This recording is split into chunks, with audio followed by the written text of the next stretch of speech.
حضرت امام احمد بن حنبل رحمۃ اللہ علیہ کے پاس ایک عورت آ گئی، عرض کی حضور ایک مسئلہ پوچھنا چاہتی ہوں۔ آپ نے فرمایا پوچھو۔ اس نے کہا جی میں چرخہ کاٹتی ہوں اور زیادہ تر مجھے وقت جو ملتا ہے وہ رات کی چاندنی میں ملتا ہے، میں اپنے گھر کی چھت پہ چلی جاتی ہوں اور چاند کی چاندنی میں چرخہ کاٹتی ہوں، لیکن کبھی کبھار ایسا بھی ہوتا ہے کہ بادشاہ کی سواری گزرتی ہے اور بادشاہ کے جو ساتھ ہوتے ہیں تو وہ مشعلیں اٹھا کر چلتے ہیں، تو ان کی مشعلوں کی روشنی وہ میرے گھر کی چھت پہ بھی آتی ہے اور جو میرے چرخہ کاٹنے کی سپیڈ ہے وہ بڑھ جاتی ہے روشنی زیادہ ہونے کی وجہ سے۔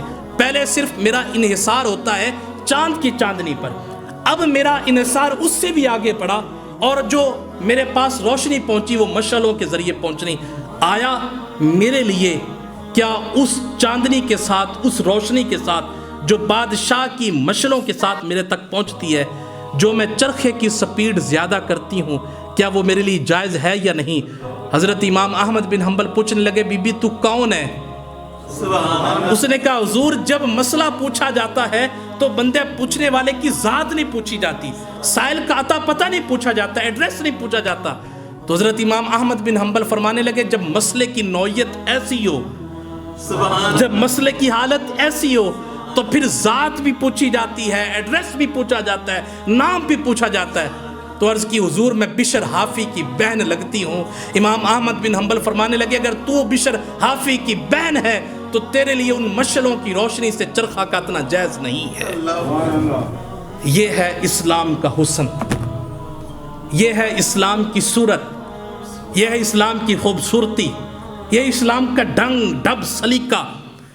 لیکن افسوس وہ کسی شخص نے یورپ سے آ کر کہا کہ میں نے یورپ میں تو اسلام دیکھا لیکن میں نے یہاں پاکستان میں آ کر صرف مسلمان دیکھے۔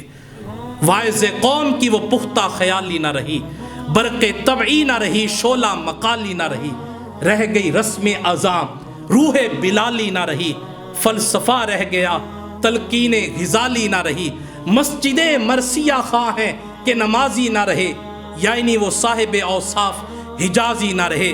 اور اقبال آگے بڑھ کے بولے تو انہوں نے جب شکوہ کیا تو پھر ان کو جب جواب شکوہ آیا تو کلیجہ ٹھنڈا پڑ گیا۔ شکوہ کیا تیرے کعبے کو جبینوں سے بسایا ہم نے، تیرے قرآن کو سینوں سے لگایا ہم نے، صفحہ دہر سے باطل کو مٹایا ہم نے، پھر بھی ہم سے گلا ہے کہ ہم وفادار نہیں، ہم وفادار نہیں، تو بھی تو دلدار نہیں۔